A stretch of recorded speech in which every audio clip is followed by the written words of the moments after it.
इन खर्चों को कंट्रोल करके, पैसे को बचा करके नए कपल को आप फाइनेंशियल गिफ्ट्स दें।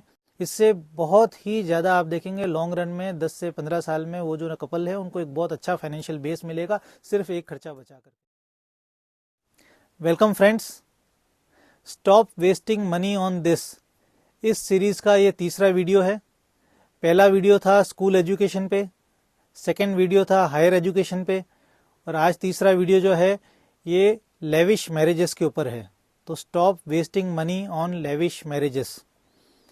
जो लोअर इनकम ग्रुप के लोग हैं वो वैसे भी बहुत ही बेसिक सब कुछ करते हैं अपनी जो भी उनकी एक फाइनेंशियल स्टैंडिंग होती है उसके आधार पे। जो बहुत हायर इनकम वाले लोग होते हैं, हायर जो नेटवर्थ के लोग होते हैं, वो दिखावे की शादियां करते हैं और उनको वैसा भी पैसा कहीं ना कहीं उड़ाना होता है, वो उस हिसाब से करते हैं। एज यूजुअल जो प्रॉब्लम है वो मिडिल क्लास की है। मिडिल क्लास हमेशा एस्पायर करता है एक हायर क्लास को, यानी कि जो हायर इनकम ग्रुप हैं उनके वहाँ क्या हो रहा है उसमें से कुछ ना कुछ वो अपने सिस्टम के अंदर लेने की कोशिश करते हैं। जो नीचे लोअर इनकम ग्रुप के जो प्रैक्टिकल अप्रोचेस हैं उसको वो नहीं देखना चाहते हैं, वो हमेशा अपने आप को कंपेयर करते हैं हायर इनकम ग्रुप के साथ में। तो हायर इनकम ग्रुप में जैसे जैसे जो नए नए सिस्टम्स बनते जा रहे हैं, जैसे हम आजकल देखते हैं प्री वेडिंग शूट्स के ऊपर लाखों रुपए खर्च होते हैं, हल्दी की रस्म के ऊपर पूरा एक अलग ही शादी का एक चलता है इवेंट, उसके ऊपर पूरा खर्च होता है। यानी कि जो 3 से 4 दिन 5 दिन तक ये इवेंट्स चलते रहते हैं और उस पर लाखों रुपए खर्च हो जाते हैं।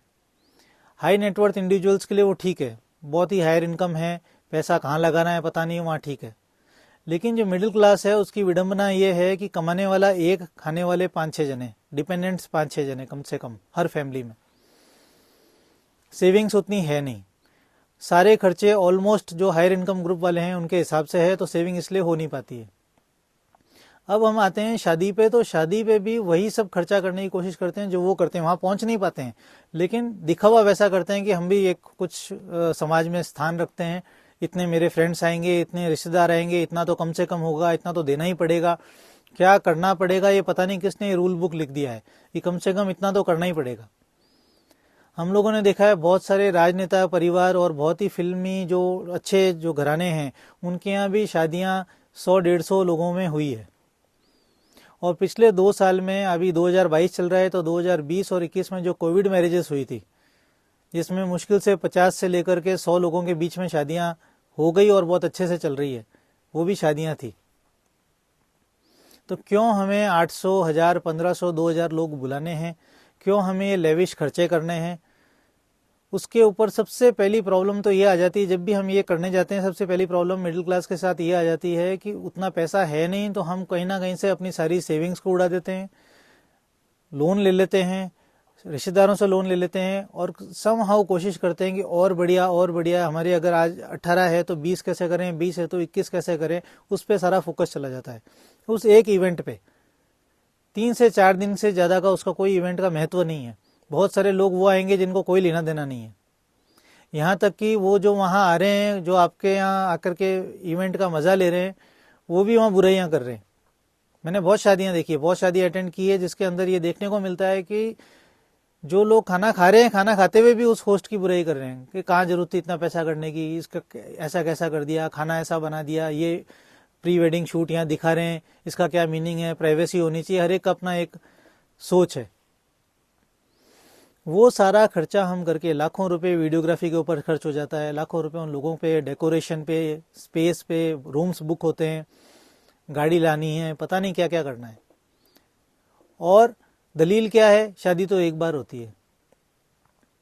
पहली बात तो शादी आज एक बार होती है ये भी एक हकीकत नहीं रही, कितनी चलती है हमें पता है, कितने डाइवर्स केसेस हैं, कितने साल 2 साल में इश्यूज हो जाते हैं, कितनी परेशानियां हैं हमें पता है।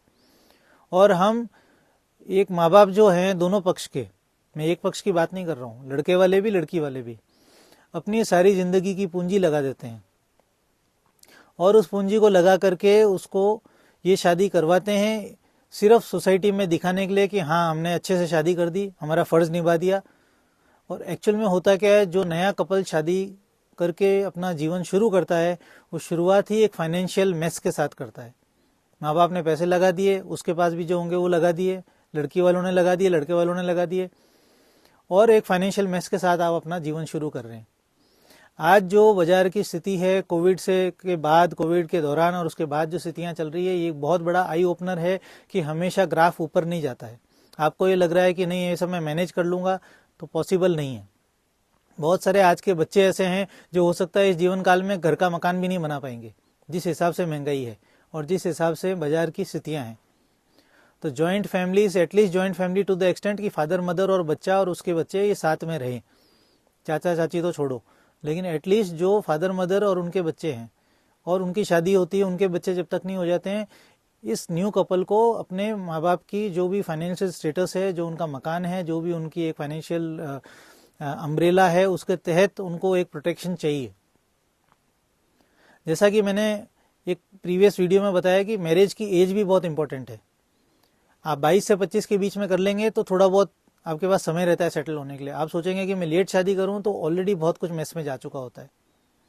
तो मेरा टेक ये है कि आपका जो इनर सर्कल है, इमीडिएट जो आपके ब्लड रिलेशंस हैं, इमीडिएट जो रिलेटिव्स हैं, और अगर आप चाहें तो बहुत ही क्लोज फ्रेंड्स जो फैमिली फ्रेंड के बराबर हैं, उनको लेकर के दोनों पक्षों के 70, 80, 100 लोगों को इकट्ठे करते हैं। तो दोनों पक्षों से अगर 100 भी हो जाते हैं तो 200, इतने लोगों में एक बहुत ही अच्छी शादी हो सकती है। रीति रिवाजों के अनुसार करें, उसमें कोई प्रॉब्लम नहीं है, करना चाहिए। फोटोग्राफी अच्छा करें, अच्छे कपड़े पहने, सब कुछ करें, लेकिन एक्स्ट्रा वेगांजा और लेविश शादियां जो आपके बस की नहीं है वो ना करें। बहुत अगले 10 सालों तक उसका इशू चलता रहता है। और बहुत सारी शादियों में तो इश्यूज भी इसलिए आ जाते हैं कि फाइनेंशियल मेस में चले गए, अब वो लोन्स चुक नहीं रहे हैं, या उसके लिए कौन चुकाएगा, कैसे होगा, जो डे टू डे रिक्वायरमेंट्स है वो पूरी नहीं हो रही क्योंकि वो लोन्स पूरे करने हैं। तो उस परेशानी में पड़ने की कोई आवश्यकता है ही नहीं, अगर हम थोड़ा सा भेड़ चाल को रोक करके अपने विवेक से अगर सोचते हैं तो। उसी पैसे को आप बचा लीजिए। मान लीजिए आपने 20 लाख रुपए में शादी कर ली, 20 लाख में शादी कर ली, आप खर्च करने वाले थे 50 से 70 लाख रुपए। वो जो आपने 30-40 लाख रुपए बचाए, उस पैसे को कंपाउंडिंग में अगर आप डालते हैं, इंटरेस्ट पे डाल दें, बेसिक एफडी में भी अगर डाल देते हैं, तो 7-8 साल में डबल हो जाता है। हर साल जब वो नया जोड़ा जो है अपनी एनिवर्सरी मनाए, माँ बाप उसको एक फाइनेंशियल गिफ्ट दे, चाहे 2 लाख रुपए का ही क्यों ना दे। 20 लाख आपने बचाए, 2-2 लाख करके आप उसको 10 साल तक दें। बच्चा हुआ, ये लीजिए 2 लाख की एफडी या कोई इन्वेस्टमेंट। अगली एनिवर्सरी आई, फिर आप उसको कोई गिफ्ट दें फाइनेंशियल। तो एक तो आपने इनिशियली उनको फाइनेंशियल मेस से बचा लिया, दूसरा हर साल उनको कुछ फाइनेंशियल गिफ्ट दे करके उनके फ्यूचर को आपने सेव कर लिया। वो जो 2-3 दिन कोई भी मेहमान आकर के आपके यहाँ खाना खा के गए, वाहवाही करके गए या बुराई करके गए, वो सब भूल जाएंगे। आपने उनको बुलाया नहीं बुलाया, कैसा हुआ, वो अगली शादी और उससे अगली शादी इसको ओवर शेडो कर जाएगी।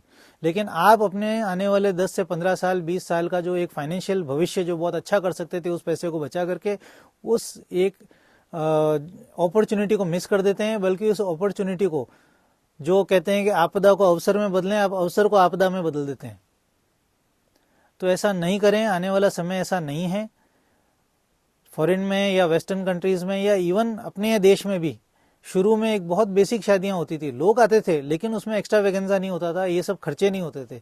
इन खर्चों को कंट्रोल करके, पैसे को बचा करके नए कपल को आप फाइनेंशियल गिफ्ट्स दें और इस हेड पे अपना पैसा खर्चा करना कम करें। इससे बहुत ही ज़्यादा आप देखेंगे लॉन्ग रन में 10 से 15 साल में वो जो कपल है उनको एक बहुत अच्छा फाइनेंशियल बेस मिलेगा, सिर्फ एक खर्चा बचा करके। That's my take. इस वीडियो में मुझे इतना ही कहना था। बहुत सारे लोग हो सकता है इसके विरोध में होंगे, लेकिन मेरा ऐसा मानना है कि बहुत ज़रूरी है इस बात को बात करना। बहुत सारे लोग इसको लेके भी नहीं आते हैं। मन में कई लोगों से जब मैं डिस्कस करता हूं तो उनको लगता है नहीं बात तो सही है, करे कौन, करना पड़ता है, सोसाइटी में दिखाना पड़ता है, चलन है। कोई चलन जरूरी नहीं है। हर चलन को जब आप चैलेंज करते हैं तो वो चेंज होता है, युग परिवर्तन होता है। ये सही समय है, कोविड ने हमें रास्ता दिखाया है। हमें इस वक्त मंथन करना चाहिए और एक्स्ट्रा वेगेंट शादियों को रोकना चाहिए। उस पैसे को बचा करके बच्चों को के भविष्य के लिए उन्हें देना चाहिए। That's the take of the video. अगर आप इससे सहमत हैं तो वीडियो को लाइक करें। अगर आप इससे इतर विचार रखते हैं या और भी कोई विचार रखना चाहते हैं तो कमेंट्स में ज़रूर लिखें। चैनल सब्सक्राइब नहीं किया तो ज़रूर करें। See you in the next video. Thank you so much. जय हिंद।